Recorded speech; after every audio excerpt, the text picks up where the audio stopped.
At times like this, I almost always reverted back to my time in the desert. I suppose that makes sense, considering I'm looking through the scope at my target. Only now my target isn't a terrorist or even a criminal. In fact, in this scenario, the criminal is me. My target is a balding, sweaty, slightly overweight banker who at this very moment is plowing the field of one of his subordinates from the bank. Why do I have him in my sights? Because I have a contract to end his life. Someone, and I have no idea who, ordered this man's murder. Paid in cryptocurrency and orchestrated the whole thing through the dark web. I will never meet the person who carried out the order and have no connection to the subject or his mistress. By the time law enforcement gets the alert, I will be dead, and I am very careful to leave no trace that could point to me. I watched through the scope for a while longer. I'm not a voyeur, but I need to find an opportunity to shoot. For various reasons I can't shoot while they are out there, as they say, but usually when a guy is coming, he either rolls over on the bed or stands up. That's usually my cue. I twisted the scope around a bit, looking through the window, but there was no one but the copulating couple. I looked at her. She wasn't a bad prize. The contract said she couldn't be harmed, and she wouldn't be. At least not physically. I couldn't predict the effect on her psyche of watching her lover's head explode as he went to the bathroom to urinate. I looked around for a second. I shouldn't be so focused on the target that I'm in danger myself. I have no observer, no backup. It's just me here, so I have to make sure my position is secure. And it is. I'm on the roof of a building across the street from the hotel where the cheating couple lives. I return to the scope and see that he is nearing completion. I lower myself once more, checking that nothing has changed in the conditions, and at that moment he arches his back, screaming his climax. He flinches once, twice, 3 times and freezes. Then he gets off her. As expected, he heads for the bathroom. I pull the trigger. I manage to get away before she starts screaming, and by the time law enforcement is nearby, I'm several miles away from the scene. Before heading home, I put my gear in one of several storage units located throughout the city, each with its own name and prepaid cash. As I traveled, I wondered once again how I'd ended up here. How it was that I was now an assassin, specializing almost exclusively in the elimination of cheating spouses. Well, shooting's easy. I've always been good with a rifle. From my early days hunting on the farm, I had an affinity for guns, especially rifles, and so I could make shots that hit everyone else. It was almost instinctive. When I enlisted in the Marines and then sniper school, we were taught all about trajectories, wind resistance, ballistics, and other sciences. I learned it all, I just didn't need it. I could make a shot by eye, which a lot of snipers couldn't do, even with all their calculations and computers. It was just a natural instinctive ability. There was no doubt that I would have been very successful in the Marines, but then something happened that changed my life forever and became the reason I began specializing in cheating spouses. You guessed it. Cheating spouse. Gabrielle was a girl of French descent, a petite dark-haired woman whom we had met in one of the bars in town while on vacation. She was lively and engaging, and her body evoked all sorts of impure thoughts. She spent the entire evening with us, and both me and my best friend Bobby took turns dancing with her. By closing time it was obvious that there was something between her and Bobby, and I grinned and did the only thing a best friend can do. I wished him luck and went back to base alone. After that, every time we went out on the town, they were inseparable. I either started the evening as the third wheel, trying to find company as the evening went on, or sometimes she brought a friend to keep me company while she and Bobby had fun with each other. I was surprised when, after 3 months of dating, Bobby came to me to show me the ring he had bought for her. "Wow, Bobby," I said, "that's some rock. Are you sure you're ready for this?" He grinned. "When you know," he said, assuming the pose of an old sage. "I won't let her get away."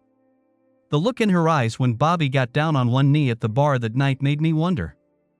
I expected her to be excited and happy, but a look of calculation flashed across her face before she showed the expected emotion. I didn't say anything to Bobby because I didn't want to ruin the moment for him, but I wondered. I organized the bachelor party since I was the best man, and although I say so myself, it was epic. All the ingredients were there, all 3 Bs were present. The buddies, half the platoon showed up, the booze, we had to put Bobby back in his bunk that night and he barely remembered what was going on, and the brawlers. Of course, there were strippers. That was a must. However, I did my best to protect Bobby's virtue and made sure nothing bad happened to him or her. When I organized the party, I talked to Gabrielle beforehand to find out her boundaries. If she said no strippers, there wouldn't be any. I didn't want Bobby to get divorced before the wedding. The wedding was small, with her parents, friends, and a few guys from our platoon. I was, as I said, the best man. 2 months later, we were again sent to the desert for a 3-month deployment. I remember that patrol for the rest of my life. We were assigned to comb the village where we thought the rebels might be. I and my spotter had already scouted and found a place where I could provide surveillance on the guys. It wasn't an ideal situation, as I still couldn't see some places, but it was the best that was available. Bobby had been in a bad mood all day, he seemed anxious to get outside, and he was rude to everyone, even me, which was unusual. When I asked him what the problem was, he just grinned and said that he just couldn't wait to get on the road. Bobby never made it back from that patrol. I didn't see what happened, as his position was not visible from my observation post, but his team told me that when they made contact with the enemy, Bobby stood up and yelled something like "Go, motherfuckers," and rushed towards them, firing his M16 from the hip like some James Cagney gangster. He didn't make it 10 feet. I, as his best friend, was tasked with packing up his belongings to send to the US, and that's when I found the letter. Dear Bobby, I know it's the coward's way, but I need to tell you that I dated someone else and we fell in love. I'm leaving you so that he and I can be together.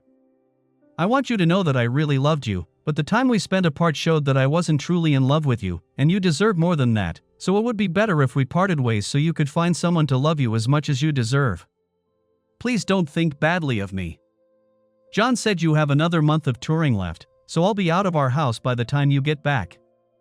I'm not going to demand anything from you in the divorce, and I will gladly consider you a friend if you can find it in your heart to forgive me. With warm wishes. Gabriel. Great bitch. I exclaimed as I read the letter. Now I understood Bobby's behavior and decided that payback awaited him. I was tasked with escorting Bobby's body back to the US, which interrupted my tour. We unloaded the coffin and Gabrielle came up to us, tears streaming down her face. She put her hand on the coffin, and I spoke. Don't you fucking laugh, you traitorous cunt. She staggered backward, and then I noticed the officer accompanying her. Colonel John Edwards. What the hell? He began, putting his arm around her shoulders. How dare you? How dare I? I said. That traitor planted a Dear John letter on an active duty soldier right in front of a patrol. What the hell did she think was going to happen? When I find out who this lowlife scumbag who? Stand down, Marine. Colonel Edwards bellowed, I didn't know she'd sent him a letter. I told her to wait, and we... You? I asked incredulously, have you dated the wife of one of your men? It's just, he began. My first blow came to his throat, bringing him to his knees. I kicked him in the groin, knocking him to the ground, and I punched him 4 more times in the face as he lay on the ground before the MPs reached me. The thing that pleased me the most was that we were both court-martialed. He for misconduct, and I for striking a superior officer. I spent a year in a military prison for assault, after which I was dishonorably discharged, and he was simply kicked out of the service and stripped of his pension. It took me another year to find her. She had moved to Canada and was living with a French-Canadian businessman. I had no idea what had happened to Colonel Edwards, but he had gotten lost on the road. I was thinking of just shooting her from a distance. It would have been so easy. No guards, no supervision, just a woman in public, like a fish in a barrel, but then she would never know what killed her or why. I needed it to be more personal, for her to understand who killed her and why. After all, she made it so easy for me. She was at a dance with some friends. Apparently she was still cheating, because the guy who was currently running his tongue down her throat was not her French-Canadian businessman. I watched from the bar as he whispered something in her ear, she nodded, and they moved toward the exit. I walked out the front door and around the bar. I guessed where they were going and wasn't disappointed when I saw them heading towards the SUV in the parking lot. I waited by my car to see if they were going anywhere, but when he opened the back door of the SUV, I knew it was going to happen here and now. Looking around to see if anyone was around, if anyone was following, I moved closer so I could clearly see Gabrielle, or rather, Gabrielle's ass sticking out the back door and the guy who was pouncing on her, leaning over the seat of the car. I didn't want to kill the guy, I had no beef with him, so a quick chokehold and he was unconscious on the floor. It took Gabrielle a few seconds to realize the blows had stopped. She got out of the car and turned to face me, looking down the barrel of my Glock 9. Her eyes widened as she recognized me, and she opened her mouth to speak. I beat her to it. Bobby says, "Hi, bitch." I pulled the trigger twice, putting 2 in her chest, and she was thrown back into the car. I left before the sound of gunshots had even gotten everyone out of the bar and was back across the border into the US less than 4 hours later. Bobby's revenge got me thinking.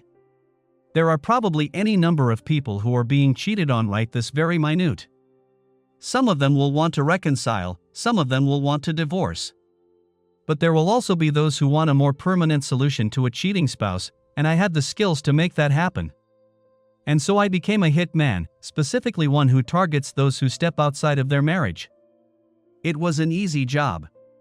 These were generally ordinary people, with little or no knowledge that they were being targeted and no personal protection. I had been practicing my craft for about 4 years and was making quite a bit of money when I met Juliana.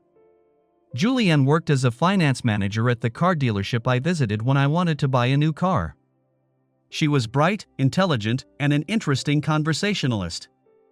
It didn't hurt that she was nearly 6 feet tall in heels, with legs that stretched for miles, long, blue-black hair, and an ass to die for. We instantly hit it off, and within half an hour she had agreed to go out with me. I won't bore you with the dance that was courtship, suffice it to say that 18 months later Julianne and I were married in a lavish wedding with over 200 guests consisting of her friends and family, my parents, and a few of my old Navy buddies who are still in touch with me. From the world's and Juliana's perspective, I was a successful money manager, spending most of my working hours in front of a computer at home, but traveling regularly around the country as needed. It was the perfect cover for my real job. Life with Juliana was good. She supported my money management work even when I had to leave on business. She always greeted my return with sessions in the bedroom where she was wild and uninhibited. Even when I was home, we made love at least 4 to 5 times a week, and sometimes much more often. She never went out with the girls even though she had many girlfriends, it was always just the 2 of us. If we went to a dance, she accepted dances from other men with my blessing, but always made sure that their behavior and hers was consistent with her husband's. I never once doubted that she loved me as I loved her. Contracts came through the dark web and I was paranoid about accepting them. I never met in person, dealt only online, demanded irrefutable proof of infidelity, and they never knew when or where the contract would be honored. The money was deposited into a virtual escrow account. Once the contract was fulfilled, the money could be disbursed by the client. The money could be returned to the client by me if for some reason I could not fulfill the contract, but so far that has never happened. Since I had no connection to any of the victims, law enforcement never got close to me, and since I used virtual currency, even if it could be proven that the person contracted had paid a lump sum, its whereabouts were perfectly safe. I've killed far more men than women, about a 10-to-1 ratio. When a woman is cheated on by a man, she wants to kill him. Most of the time, when a man is cheated on by a woman, he wants the cheater dead. Of course, there were exceptions, but I didn't have a guilty conscience. It was a job. People were willing to pay me and pay me well for my services, and the cheaters deserved everything they got. And so life went on as usual. Juliana and I had our first child after 3 years of marriage, and our second child after only 18 months. They had a nice stable family life and were now both in college, which was fully paid for. Julianne was already a bit of a mess and went back to work at the car dealership. I worked from home, occasionally traveling outdoors. I've decided I'm going to retire. 1 or 2 more contracts would complete the retirement fund I was building, and frankly, I was getting tired of the game. I looked at the job board I was using to pick up jobs and saw that there were 2 contracts available. One in a neighboring state and one on the other side of the country. I decided that the salary on the local contract would get me over the hump, and clicked on the job posting to start the process of getting a contract. The target was a man named Peter Miller. There was a photograph attached to the file. The file stated that he was in the business of selling group insurance in 3 states, including ours, and that he traveled extensively in his area. He was married to Janine and they had 3 young children, Paul, Mary, and Siobhan. I had private investigator reports on his affairs with 4 different women. He was now on the road and his route was within 50 miles of where I lived. During the week he would be staying in a hotel. There was no information that he had a woman, but it was assumed that he had one and that they would meet during his stay. The contract was to keep an eye on the hotel and if he showed up with a woman who was not his wife, to sign him out permanently. Attached to the contract were pictures of the man himself, his wife and 3 children. I always wondered why they attached pictures of the children, but they always did. Whoever compiled the dossier did a great job. They knew not only what hotel he was staying at, but also what room he was in. I googled the hotel and found that the room he had booked was on the 5th floor on the east side. A quick glance at Google Earth showed me that the construction is not on the block across the street, but across the block. If I could climb to a high enough floor of this unfinished building, I would have an unobstructed view of the east side of the hotel, as the buildings directly across from it were only 3 stories high. I have to go traveling next week, I told Juliana on Friday evening. I'll leave Monday morning and be back Thursday, possibly Friday. She looked up from the book she was reading. I thought you were done with them? She said. Not complaining, just asking. This could be the last one, depending on how things go. There might be another one if this one doesn't live up to expectations. She nodded, then grinned. It means we're going to spend the whole weekend together, she said. We didn't spend the whole weekend in bed. After an awesome Friday night, we went out on Saturday, did a few mundane things, and then ate at our favorite restaurant. Saturday night and most of Sunday we spent Saturday night and most of Sunday in bed. Monday morning I left the house and drove my car to the airport. After parking, I walked about a mile to a warehouse that was nearby and climbed into an unremarkable car I kept there for that purpose. It was a gray Toyota sedan, momentarily forgotten. It had a fake ID registered to it, secure enough to pass a police check but notwithstanding a deep background check. I was taking up a position on the 7th floor of a construction site, aiming the scope at his window, when the target entered the room. He wandered around the room for a few minutes and then picked up the phone, which apparently rang. After a brief conversation, he left the room.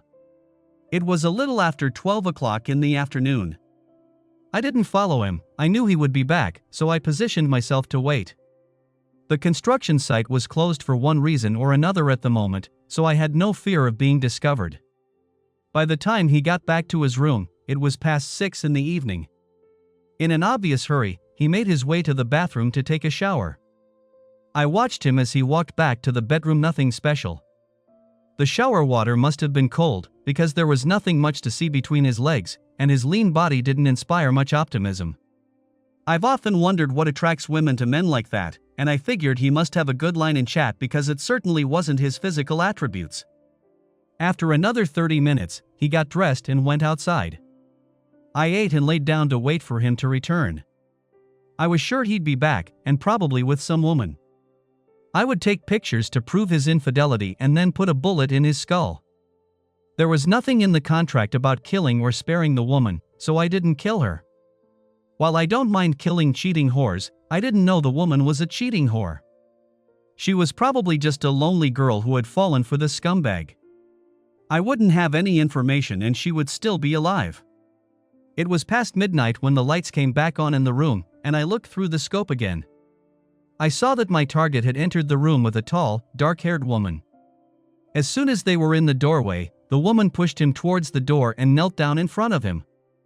I couldn't see exactly what was going on since her back was to me and I could see him from the torso down due to my position a couple floors above them, but I didn't care. Eventually they would make their way further into the room. I could see her head whipping back and forth, and after a couple minutes he put his hands on the back of her head and started moving his hips. It took less than 5 minutes before he tensed up and apparently spurted his load into her mount. I assumed she swallowed since she didn't spit it out on the carpet, unless they had a snowball effect, since they went straight to kissing after that. Still locked together, they began stripping off the rest of their clothes, moving toward the bed. By the time they got to the bed, she was still in her underwear and he was naked. He pushed her back onto the bed and started kissing her body. I watched as he ate her, as she wriggled and rested her hips against his face. It took all my self-control not to pull the trigger at that moment. Instead, I clicked the camera attached to the scope and took a digital picture. For the next 3 hours, I shot photos and videos of the couple as they intercourse in the bedroom. Once satiated, they settled into bed for one last session of lovemaking, after which they drifted off to sleep. When the lights went out, I leaned back in my chair, my heart pounding and my thoughts racing. I opened the photo I'd first taken through the scope on my phone and looked at it.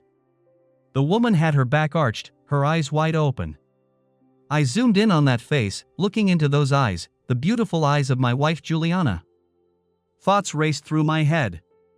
I couldn't complete the murder now.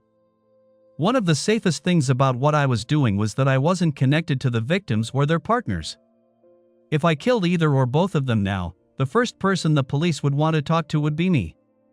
My alibi wouldn't stand up to that kind of scrutiny. Besides, I was in no condition to decide what to do about Juliana. I was so angry now that I could have easily put a bullet in her without thinking, but I knew that anger would subside, and I had to think not only of myself but of my children. I had to think long and hard about what to do with her. I would have to live with my decision for the rest of my life. I also thought about the fact that if I got the contract back, someone else might pick it up and be less picky about whether or not to kill the asshole's partner. I also wondered if the whole thing was a setup. Maybe someone set it up so I would see my wife cheating with this asshole to try to get me out of the picture? I wasn't worried about law enforcement. They wouldn't take them in their crosshairs since for all they knew I could have fired tonight, but there could be someone else involved here, maybe someone connected to one of my previous contracts who wanted revenge. No. I had to fulfill this contract, but make it look casual and natural. No follow-up from the police so we don't get hurt. I'll deal with Julianne later. I packed up all my stuff and took it to the storage room. I wouldn't use it for this job. While I was in the storage locker, I grabbed a few extra electronics, and when I got back to the hotel, I found both of their cars and installed a GPS tracker on them. The next morning, when they both left, Juliana to my house and him to do what he had to do here, I entered the hotel and, using an electronic keycard, broke into his room. I searched the room, finding nothing unexpected. In his luggage were a few blood pressure medications and some Viagra. I then installed some hidden cameras. I had 4 days to fulfill the contract. Since I told Juliana I wouldn't be back until Thursday or Friday, I didn't need to communicate with her too much, although I knew she would call me at some point today. I also booked a hotel room using my fake ID. It would have been easier if I could have been in the hotel legally. I looked around and found that there are security cameras only at the entrance and in the elevators. There were none on the stairs or in the hallways outside the rooms. Throughout the day, I watched their movements while making my own preparations. Juliana was at work, then went to the gym, then came home. After a while, his tracker showed me that he was heading towards my house, and I swore to myself that if she let that asshole into my house, I would kill them both on principle, and I didn't care about the consequences. Luckily, he didn't get within 5 blocks of my house. Just after 6 p.m., I got a call from Juliana. "Hey, baby," she said. "Hi honey, I missed you last night, I thought you'd call?" "Sorry, I fell asleep in front of the TV and when I woke up it was late." She said it without pause. "That's what I thought. That's why I didn't bother you." I clenched my fist. This was the first time Juliana had lied to me. Obviously there were others, but I just didn't know about them. "How is your meeting going?" she asked. There was an unexpected complication. Someone unexpected showed up at the meeting and it raised some questions. "I'm sure I can close the deal, but it will take longer and be a bit more complicated. However, once it's done, I won't be traveling anymore," I said. "So you'll be back on Friday instead of Thursday?" I could have sworn I heard a smile in her voice. "You don't seem too disappointed." I replied a little caustically. Oh no, not at all, I was just glad you said you were traveling for the last time. If an extra day on this trip means it's the last, then it's worth it, she said. Nice recovery, bitch, I thought, but asked instead, so what are you going to do tonight? I just got back from the gym, so I'm going to lounge in front of the TV, she said, and go to bed early. I have to work, too. Remember what my mom always told me, I joked, if you're not in bed by 11, you need to go home. She laughed. I'll call you tomorrow night. I miss you. Good night. I don't know if she noticed that I just hung up without saying anything. My last call was addressed to my friend. He was a chemist and sometimes supplied me when my preferred method of killing didn't fit. Sometimes people wanted it to look more natural. Usually that raised the price, but in this case I was taking a loss. By the time I got back to the hotel to see my friend, the asshole had already returned, and as I entered the cell I heard his phone ringing. Hey, Jules, I heard him say. I flinched. Juliana hated it when her name was shortened. If it was her, and she let him call her Jules, it got worse. It was odd that little things like that mattered. The conversation continued. No, I'm late getting back. Give me an hour to pack and I'll meet you downstairs? Say, 7:30? Yes, looking forward to that. I'll make you squeal tonight. I'll make you forget that miserable asshole you married, he said gleefully. No, Juliana, he said, I didn't mean it, I know he didn't. Don't have a baby, please? Julie, he looked at his phone, fuck. He said with rage. I smiled grimly to myself. It sounded like he'd talked himself out of a one-night stand. The phone rang, it was Juliana. Hey babe, what's up? Surprised, I said. Nothing. She said. I just remembered that I didn't tell you I loved you when we talked earlier. I just wanted to make sure you knew. She looked a little upset. Are you okay? I asked. You don't sound okay. I'm fine, she replied. Just miss you. I heard her phone beep, letting me know she was expecting a call. I looked at my computer and saw that asshole was on the phone. I guessed it was him calling her. Why don't we chat for a while, I said. It'll almost be like I'm there. I waited to see what decision she would make. To continue hanging out with me or go back to talking to the asshole so he could charm her into another night of fucking. She made the wrong decision. No, I'm just stupid. Look, my mom is trying to call me. I just wanted to tell you I love you. Good night. The words came out of my mouth before I could stop them. Good night, Jules. I hung up. I wondered if she'd even noticed.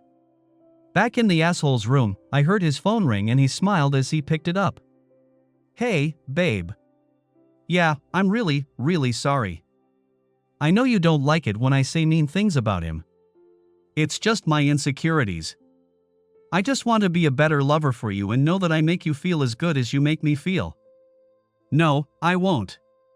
Okay, tomorrow then? How about I take you to dinner at Archie's? I'll make a reservation for 7? Yeah, I know, I'm sorry about that. Yeah, I love you too, Julianne. Good night. Do I love you too, thought I. That meant she had confessed her love to him. Was it just a reflexive way to end the conversation or did she really love the jerk? I would find out tomorrow. Shortly afterward, I heard him call room service and order food and a couple beers. I decided it was time to take action. I waited for the room service to arrive and for the hotel clerk to leave. Just as he sat down to eat, I knocked on his door. I stepped back so he wouldn't see me through the peephole, but I don't think he even looked at me. He opened the door and looked at me, and the surprise on his face as he stared down the barrel of my Glock silenced pistol was priceless. Good evening, Peter, I said affably. May I come in? His mouth worked soundlessly for a moment, but I moved forward, and he instinctively backed away. The door closed behind me. What do you want? He asked. I have about $500 in my wallet, you can take it and. Nothing so rude. I said, I just want to have a nice chat. You see, my employer, I believe you know her, your wife Janine, has asked me for some answers. And you, my fine friend, are going to give me those answers. I already have a lot of information, but I also have gaps to fill in, so if you lie to me, I will find out and shoot you. He turned pale. I really don't want to shoot you. I continued, it's so much like hard work, and your good wife would rather just divorce and humiliate you. Financially, you are worth more to her alive than dead, and she thinks your children will miss you if you die, but she wants to know the whole truth about your dirty deeds unvarnished. Make no mistake, she will go after each of the women you cheat with and tell their husbands what they have been up to. If you tell me everything, completely in right now, I will leave this room without having to clean your corpse. Sound reasonable? I asked. I picked up a bottle of beer, uncorked it and handed it to him. I uncorked the second one and took a sip. I grimaced. Is this the best stuff they make here? I asked. He looked at me, a glint of hope in his eyes. So if I tell you everything you want to know, you won't shoot me? He asked. I won't. I'll leave and let you get on with your life. I'd suggest you call your wife as soon as I leave, and maybe if you grovel enough, she might even be able to take you back, if only for the sake of your children. I pointed to one of the chairs. He sat down. What do you want to know? He asked. There are 4 women I know just about everything I need to know about. I listed their names and where they lived. His mouth dropped open. I also know that one woman lives here in town. I think her name is Julianne, and she works at a car dealership. He nodded. Your wife didn't know much about her, so let's start there. Tell me everything about Juliana, how you met her, how long you made love to her, everything. He started slowly but told his story, sipping beer from the bottle I handed him. He met Juliana about 4 months ago. He had visited the car dealership where he sold his insurance and talked to her as a finance associate.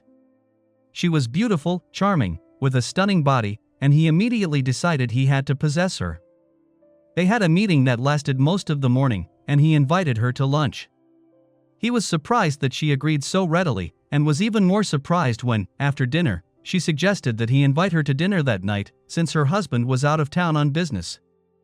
That night they returned to his hotel and she gave him a night he would never forget. He started to describe what she had done for him, but I interrupted him. I didn't need that kind of detail. How often did you see Juliana? I asked. We met about 8 or 9 times. Every time her husband was away, she would call me, and if I could carve out time to come over, I did.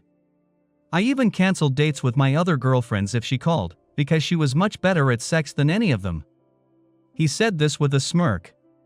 He was engrossed in his story and for a moment he forgot about his situation. He finished the rest of his beer and looked at the empty bottle. Can I have another one? He asked, pointing to the minibar. Slowly, I told him, it would be a shame if I had to shoot you over a misunderstanding. We seemed to be getting a little closer. He grinned again and went to get a beer. Want one? He asked, and I shook my head. He returned to his seat. So, I said, you say Juliana did all the moves. Do you know if she did it often? I don't think so, but I'm sure I wasn't her first. There was no guilt involved. She wouldn't let me say anything bad about her husband, even though tonight I fucked up and called him an asshole and she tore me apart, he laughed. Otherwise she'd be here right now.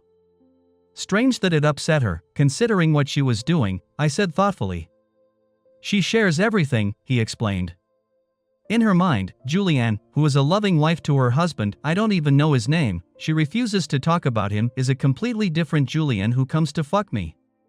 She doesn't see anything wrong with that, because they are 2 different people. I'm not sure her husband would take it that way, I said.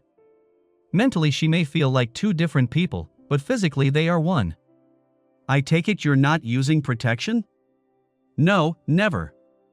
She said we didn't need it. She said she was on the pill, he said.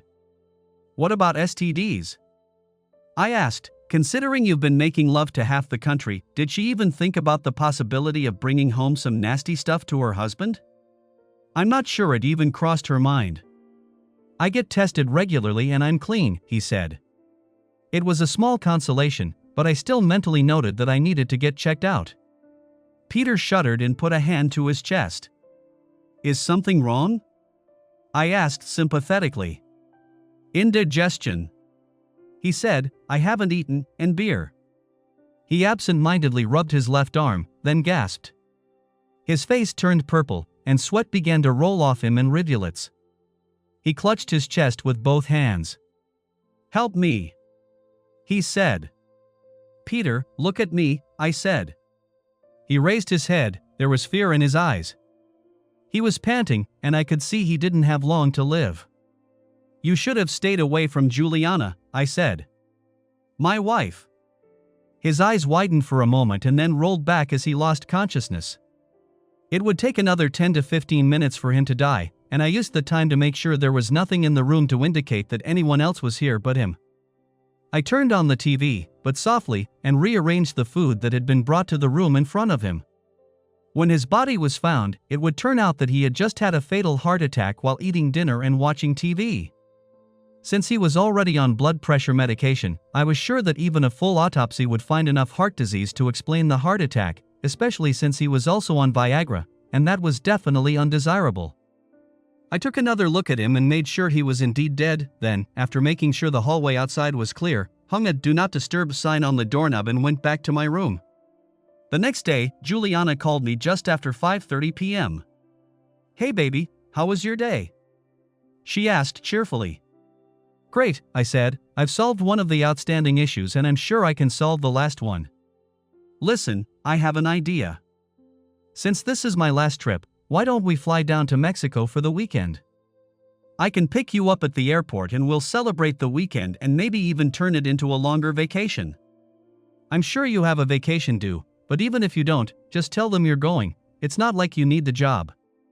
I laughed. Juliana laughed too, that's a great idea. I'll talk to Barry tomorrow and see what he says. I'll call you tomorrow night and we can book the tickets. Great, I said.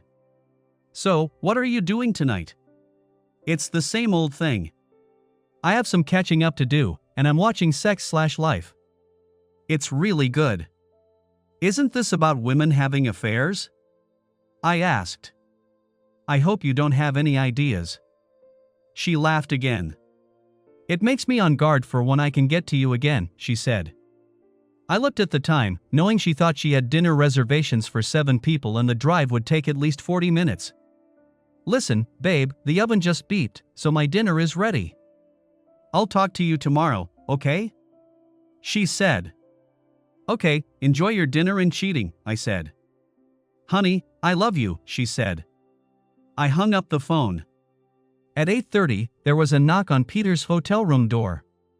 The maids hadn't come in since I'd put up the "Do Not Disturb" sign, so I guess that Julian had gone to the restaurant, waited, and come to find out why she'd been delayed. The knocking sounded again. 20 minutes later, the lock beeped and the door opened. A hotel clerk entered, followed by Juliana. Finding Peter hunched over, face buried in the frozen remains of last night's dinner, the clerk rushed over to him. Juliana just stood in the doorway watching the scene. Is he dead? She asked. The hotel clerk felt for a pulse, but it was quite obvious that he was dead. His body was motionless. Yes, he's dead. Without saying a word, Juliana turned and left the room. By the time the employee realized she had left, she was already in the elevator and leaving the hotel. The police and ambulance were called, and after rummaging through the room, they found his medication. Medics concluded that he had suffered a fatal heart attack, given his condition and how they found him. Police spoke to a hotel employee who said they entered the room at the request of a woman who had come to visit the man and found him. He did not know the woman but had seen her earlier in the week. She had come to visit him. However, the man had been to the hotel before and had several female visitors. The clerk thought they might be escorts, but said nothing as the man tipped well and they were discreet. After everyone left, I went and got my surveillance equipment. I packed up my equipment and left the hotel in the morning. In the parking lot, I took the GPS off Peter's car, which was still parked there. Saturday morning I picked up Juliana from the airport and we drove to the villa I had rented. She squealed with joy when she looked around and saw a private pool with lounge chairs and said, "I'm going to go change. Can we chat for a few minutes first?" "Jules?" I asked. She turned her head and looked at me. "You know I don't like it when you call me that," she said. "Why not?" I asked. "You didn't seem to mind when Peter used it." She turned pale, but decided not to be impertinent. "Who's Peter?" she asked. "You know, Peter. The insurance agent. The one you've been making love to for the last 4 months. The one you made love to on Monday night when you said you were so tired you fell asleep and didn't call me," I said. "I don't know who you were talking to or what you heard, but..." she began. I put an 8x10 photograph on the table between us. It was the same photo I'd taken the first time through the scope, her lying on her back, her eyes dilated and her mouth folded into a perfect O. She sank into the chair. "Oh," she said. I asked, "Is that all you got?" She shrugged. "How long?" I asked. She looked at me with a level gaze. "About 4 months. I take it he wasn't the first? Do you really want to do this?" she asked. "Do what?" I asked. "Find out the truth about my whore wife?" "Insults? Seriously? Are you that juvenile? Go ahead, get it out of your head, call me a whore, a cunt, a slut. Maybe you can find something original to call me and impress me. But before you start, I'd like you to know something." "And what is it?" "Why I did it," she said. I started to say that she did it because but then I stopped myself and told her to go on. "We've been married a long time, haven't we?" she asked. I nodded. "Can you tell me how many times a week we make love?" she asked. I hesitated for a moment.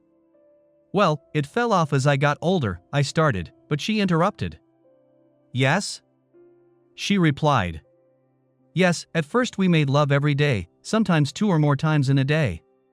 But once we got over that youthful ardor, we started making love on average at least once every 2 days, and sometimes more often. The lovemaking was and still is wonderful, and you are still the best lover I've ever had. But then you went away on business trips. Sometimes for a month. I was used to getting love almost daily, and here you expected me to go weeks without it. I tried a few DIYs, even bought myself some toys, but it just wasn't the same. It didn't fulfill the need. One night I decided that since you weren't here and I couldn't get laid, I'd go to the gym and relieve the tension. I was so horny I probably attracted half the men there like dogs in heat, and yes, I ended up going home with one of them. I found a way to fulfill the need you triggered in me. Oh yes, I felt guilty the next day, afraid you would find out, be offended and divorce me. When you came back from your trip, I practically raped you every day for a week, trying to make it up to you, to make up for something you didn't even realize. But even then, I knew that the next time you left, it would happen again. And it did. After a while I decided to adopt a new norm, but I had to allow for some precautions, so I laid down a few rules. First, I never did it when you were home. Not because I thought you would catch me, but because you were always my first and best lover. I didn't need anyone else if you were here. Secondly, I have never brought anyone into our home. I would never disrespect you if another man was in your bed. For the same reason, I would not allow any of my lovers to disrespect you. Some men seem to enjoy berating the husbands whose wives they are fucking. If any of them started talking bad about you, I nipped it in the bud. I refused to date them and even kicked some of them out of bed for it.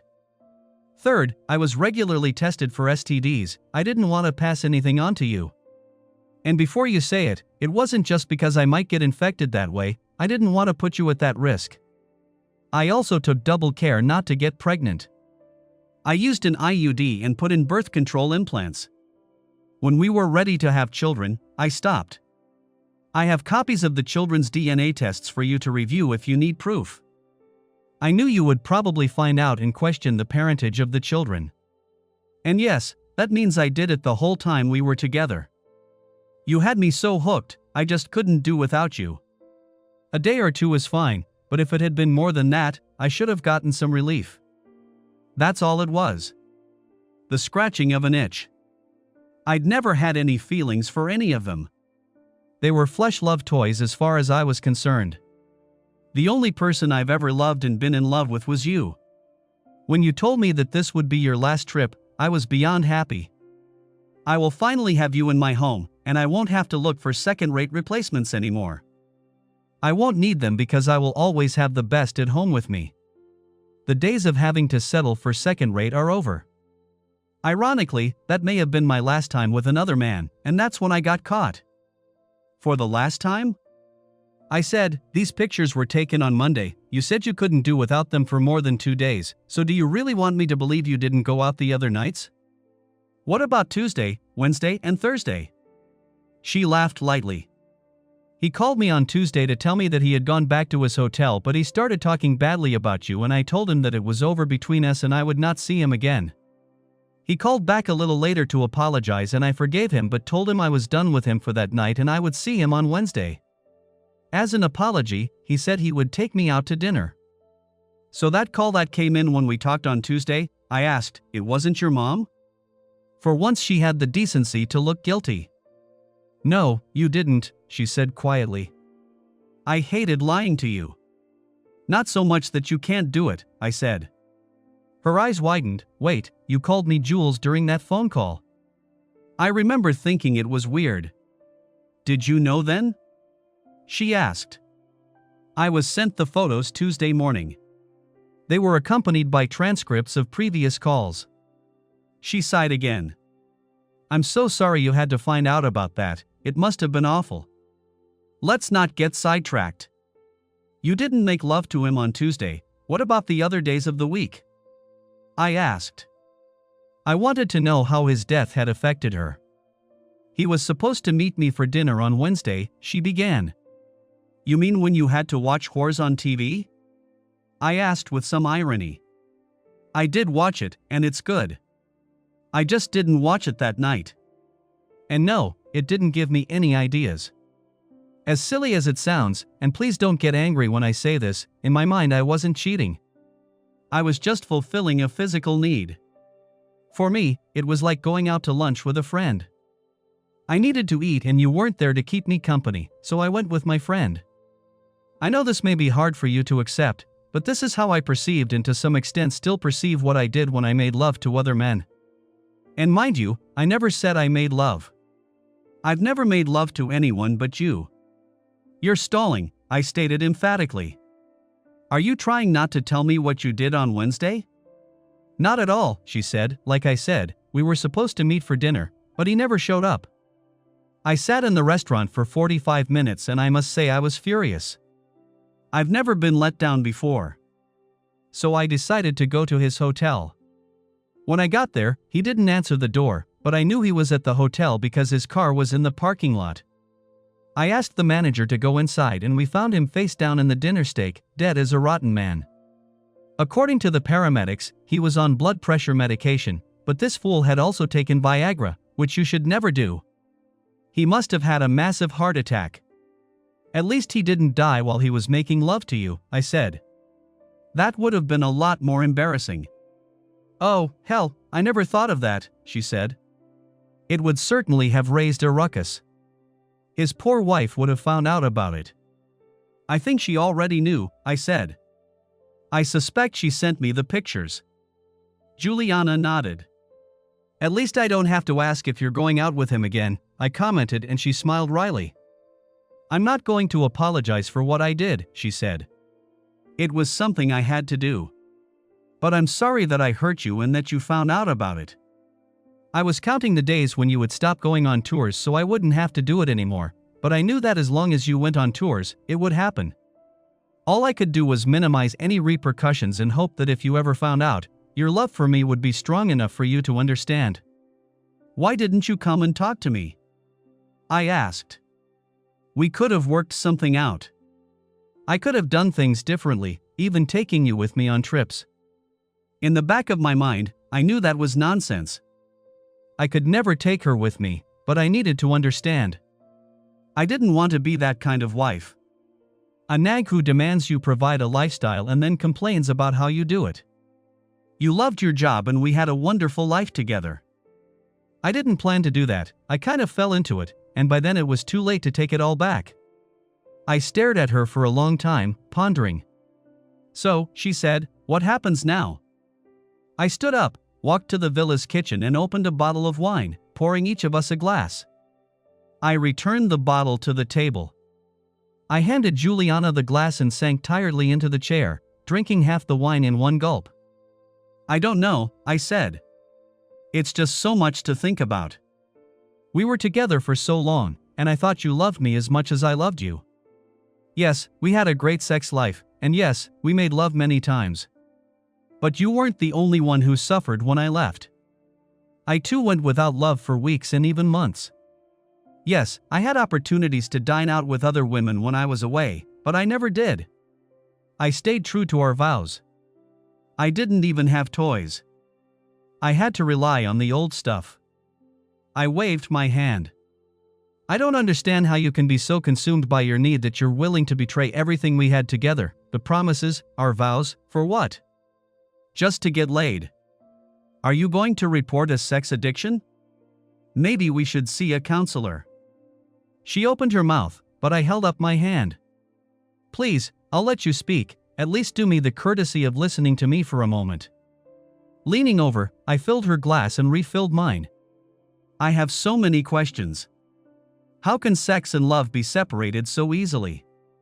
Everything I've read says that's what men do, not women, that women need love to have good sex. And if that's true, and you're not lying about there being no love, then that means you risked everything for a bad love. How do you think that makes me feel? You also said you can't go without sex for more than a couple days at a time. So what happens as you get older? Men are known to slow down with age, and some women have an increased sex drive with age. Is that what I'm supposed to expect? Am I going to come home to find some stud deep inside you, and I can only do it twice a week because it's not enough for you? How can I look at myself in the mirror every morning with any semblance of respect, knowing that for our entire married life, you've hornswoggled me with other men? There have been dozens, if not hundreds, over the years. Besides, you say you got tested regularly, but what's the use? You could have gotten infected and passed the infection to me before the test results came back. You could have passed anything to me, even HIV. That shit takes months to show up. You could have killed us both. Where would our kids be then? Her face twitched, and she absent-mindedly rubbed her left hand. I smiled gently at her. Peter was a piece of shit, I said. But I think he eventually developed feelings for you. He told me he'd even cancel with other mistresses if you called and said you were available. What? She asked. When did you talk to Peter? Oh, he and I had a little talk the night he died. See, I was a little upset to see you fucking that creep, and I decided to make sure it didn't happen again. Her face flushed, and I could see the pain brewing in her chest. What did you do? She asked. Same thing I just did to you. I roared, I killed that cheating bastard. Say hi for me when you go to hell.